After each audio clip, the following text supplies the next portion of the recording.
Welcome to a new video, and in this video we want to talk about the Google Pixel 8 Pro that I have here in my hands. It's probably the only time I have it in my hands because I'm walking my dog, as you might see.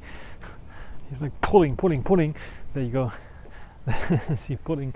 Anyway, we want to talk about the Pixel 8 Pro and my first experience and hands-on experience with those new Pixel phones and what I think about them. So it will be a talk kind of video. If you're bored about this, just skip this one. I of course have prepared some camera comparisons that might be of more interest to you. Anyway, the Pixel 8 Pro just released. I got it, and yeah, I'm pretty happy. There are some issues that I started to notice very quickly. First of all, let's talk about the good points, the haptics, the feel of the device in your hand, and the quality of the device. It's pretty good. They have now matte glass finish. However, the issue with matte glass finish that we had before already, for example, with the Sony Xperia device that I'm recording here with the 1 Mark III, I think, and 1 Mark IV as well, is that they get very slippery, and the Google Pixel 8 Pro is no exception to this rule. So we have now matte glass finish, but it's very slippery. It's probably even slippery than the Pixel 6 that I still have here, which has like a glass back with glossy glass, which sticks a little bit better to my hands. But yeah, with the Pixel 8 Pro, it is a bit slippery. So I would suggest getting a case, a little bit of rubber case, even like a silicone case, you know, those condom cases that you can use that give you a bit of a better grip there. So I like the way Sony is doing this with, yeah, it doesn't feel like glass, a little bit like plastic, but it's still better because it's more grippy, this design. And I think some others are also using now so-called vegan leather, which is also nothing else than plastic with the like grippy kind of material that hopefully will not turn into oil in a few years. Just like on my old BlackBerry phones, which is like, they were also super grippy, but they're turning into oil right now. So getting super sticky, and yeah, bad for the smartphone museum, I would say, because they're looking also very bad. Anyway, so we have to talk about the Pixel 8 Pro's screen because it's fantastic. It's a fantastic little screen. It has fantastic little brightness. Little bright is actually 2000 nits, something like over 2000 nits, and that reminds me a lot of the Xiaomi 13 Ultra that also claimed to have 2000 nits, but in terms of like readability outdoors, it's usually pretty good. If the software would be a bit better, then we come to the first critique. Sometimes it's dimming down the display for some reason that I don't really know, because it's not like doing 1 minute recording of the video, then want to watch the video, it's bright and then it dims down for some reason, even though we have bright sunlight outside, or at least it's daylight outside. It's dimming out so dark that it's like impossible to really see what's going on, which is a bit of a bummer. So I have to like swipe down and then turn it up again. Of course, not everyone is using automatic brightness, but it's a default setting, so I want to mention it. What I noticed also is that we have some issues with the proximity sensors sometimes, especially when it comes to calls, that the display is turned on, and I'm like, especially when I'm getting the call, I just press the button to answer the call, hold it to my face, and sometimes I'm pressing another button when I put it to my face, so the proximity sensor is a bit slow there on this matter. I'm not sure what's going on there. I never had such issue with other phones, to be honest. Maybe one Sony phone that didn't have any proximity sensor, so there was like just guessing that it should not react on touches or something like this. So yeah, this is the issue that I noticed. But let's talk about some good points. Sound, speakers, very nice speakers. I like the stereo setup. It is practically not improved from the previous versions. Like I have this Pixel 6 and pretty much sounds the same. Not much of a difference there, but pretty good as well, competing with all the other smartphones that I also have. And what can I tell you about other things there? Good things. The grip, I think, not the grip, the in-hand feel. And also I think they finally nailed the design of the camera bump, because it was already an issue with the Pixel 6 when it first was introduced, because it was made out of plastic in 2 parts. Then I think with the Pixel 7 it was still not like one piece of part there. But now with the Pixel 8 Pro and the Pixel 8 series in general, it's one part, and it's pretty good and solid. Then the next thing that we want to talk about is the haptics motor in there. It's very good. I had very good haptic motors here. I think the best one I ever had was in the Nokia N9, actually, which is a very, very old one. Not sure what they use there, but when you were using the keyboard, you really felt the key presses. This felt the closest to a physical keyboard ever. Not sure what kind of technology they were using, but they really tweaked the haptics there very, very well. And I think Google is also going this route there. It's not as good as on the Nokia N9 because I like it a little bit more rumbly there. It's very subtle, but it's very good, and it's very precise as well. So haptics motor is also very nice there. Talking about the software, I was a bit irritated that when you skip the first installation wizard's advice to copy over data from an older Pixel phone, you don't have a chance to do it again. I know from other phones that usually they have a pop-up where you say, okay, finish set up your device, and then you can just also, after you skip the first installation wizard, you can just again copy data from an older device. This works usually on Google Android phones, so devices equipped with Google services by default. Other devices like Huawei and Honor devices offer even a phone clone app or device clone app. Oppo also as well, that allow you to just open the device clone app and whenever you want to just copy over data. This is not possible with the Google Pixel, so I had to reset the device after I did my first kind of camera impressions videos, which is a bit of a bummer because I lost a few files, but because I did not copy them over, but not so important, I would say, for the camera review or camera comparison that I'm doing, because I did everything new then. The thing that I don't really like with the Google Android experience starts with this, but it doesn't end there, because what I noticed very quickly after installing all my applications, first of all, it didn't get hot. Very good. So it's not getting hot like other devices usually when they were installing or copying over data. It's getting very, very hot. This one did not get hot, which is quite good. So they managed to get the heat right on this processor. But what I really didn't like is, the dead red, by the way. If you want to see it, I have to pull Timmy away a bit from this. What I really didn't like is, the stuttering on the device. It's not like very obvious stuttering. By default, I have like this 120 Hz display enabled, like other devices show you under display 120 Hz. This just calls it a bit differently. So I have to switch hands here. Other devices call it 120 Hz. It's like called something different there on Google Android, and you can just turn it on and off. And if you turn it off, it's running at 60 Hz. Otherwise, it's switching from 60, I think, to 120 Hz. This is what's written there. But I thought it will be an LTPO display, so I think it's should switch from 1 to 120 Hz. But yeah, I'm not sure about this. Timmy. Yeah, Timmy's running like crossing here without like looking even if the bikes are coming or not. So this is very dangerous.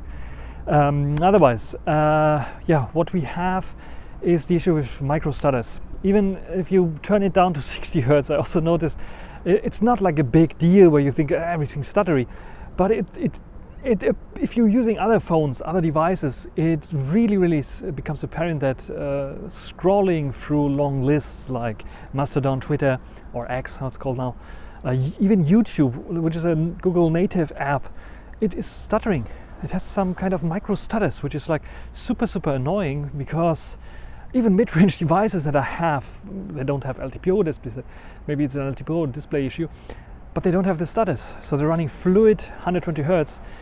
This Xperia device is like the most fluid there in this regard, because it's running 120 Hz all the time. It's not going down to 60 Hz or something like this. Doesn't have LTPO. So maybe this, but I don't have this micro stutters there. And this is something very concerning, because I see it all over the device, and they ship this device with these micro stutters, which is quite bad as a first impression, I would say. Probably they will fix it with an update, pretty sure, but it is annoying. It's really annoying, because they raised the price a little bit of the Pro version especially, which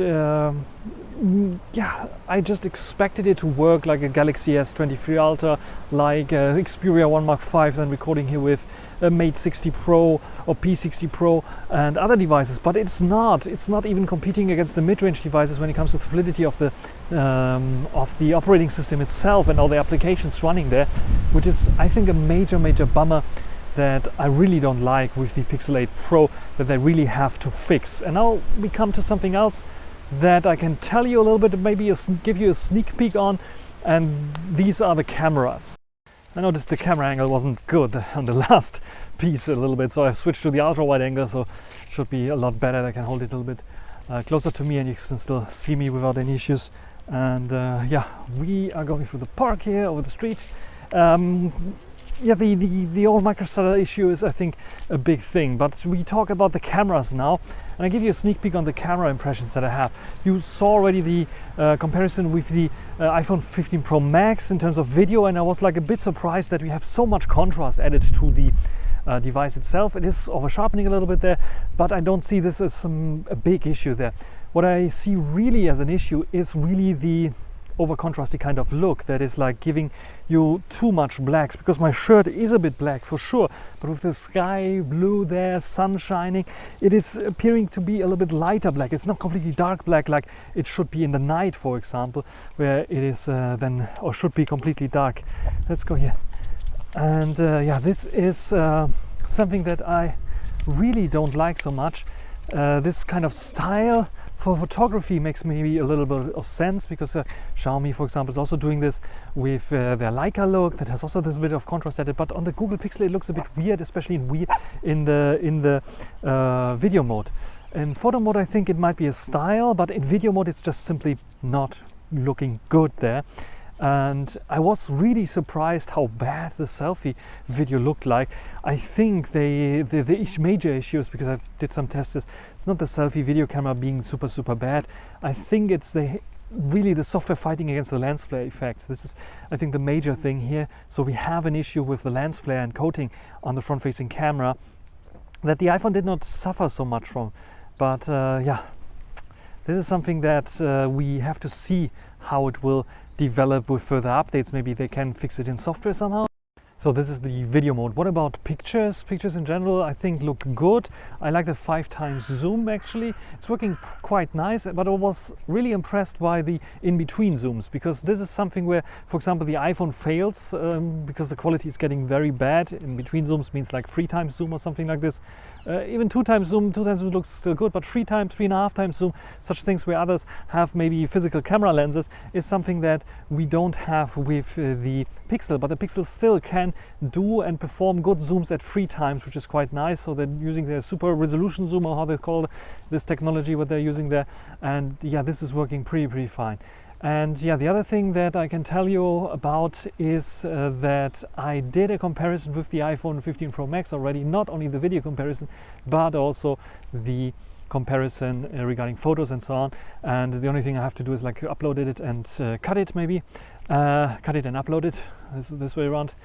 The thing that I noticed is in video mode, another bummer, I think, when you don't press the buttons to zoom in, but you use the slider for some reason to zoom in to, for example, maximum, that I tried out in video mode especially, then the device, when you zoom back, shows, for example, sometimes 1x, and you think you're on the 1x lens, and it switches back to the buttons and it's still stating 1x lens, but in actuality you can see that it's not using the 1x lens, it's using, yeah, like a crop on the ultra wide angle for some reason. So some reason I probably did not switch really to the 1x lens, but somewhere before, and so I was stuck with the ultra wide angle, so I had to redo the video, which is, I never had such issue with other phones. I know that on Huawei phones, for example, they crop in on the sensor, which is like 24 millimeters, they crop into 27 millimeters, so you can zoom out to 0.9, maybe 0.8 times, and then it switch lenses to the ultra wide angle. But here this is not the case. It was stating 1x. Clearly, also because the buttons were shown there, it's not only the slider that was shown, but it was using the ultra wide angle for some reason. So there are some software bugs still with the Pixel 8 Pro. I'm a bit disappointed because I got already the day one patch for it, and yeah, it's not working like I expect it to work, like other devices usually work after day one patch when you get them, like S23 Ultra, for example, Mate 60 Pro and such devices. So here's something where Google is specializing on software, is doing so much with software, where they should improve a little bit on the Pixel series. So to summarize it, the Pixel 8 Pro is a pretty good device. Here I have it still, just to show it. It's really a real device. It's a good device, I would say, flagship device with some nitpicks here and there. and probably will get better with software updates. 7 years of software update promise. Hopefully Google can keep up with this and give you all the 7 years of updates and not like cancel the Pixel series right there in the middle somehow. But all over the place when we talk about the Pixel 8 Pro, it's a good device. You cannot deny it, that's a good device, but it has very steep competition as well. The only thing that Google has going for them is the Google services and the tight integration into the Google services, and also their ecosystem, like for example the Pixel Buds Pro or the new Pixel Watch 2. But what I really don't like is the quality. Actually, this is something that we have to talk about. Google still is relatively new in this field, but they have like more than 7 years already knowledge about how to do smartphones, and they are, in my opinion, a little bit behind the competition when it comes to those kind of things. Computational photography is nice and so on, but really would wish them to also compete hardware-wise with better, newer sensors and so on, which might be a very good thing. Otherwise, I'm pretty happy so far with the Pixel 8 Pro, but it's not my cup of tea. I noticed this again and again, that vanilla Android, the Pixel way, might be appealing to some people, but it's not for me. So probably I will send the Pixel 8 Pro back. So this is just as a disclaimer here for all the other videos to come, but I will of course do comparison videos before I send it back. That will be fair and square. And yeah, that's everything for this little talk video. Hope you enjoyed it. If you have some questions or some comments regarding the Pixel 8, write it down in the comment section. Until the next time, bye.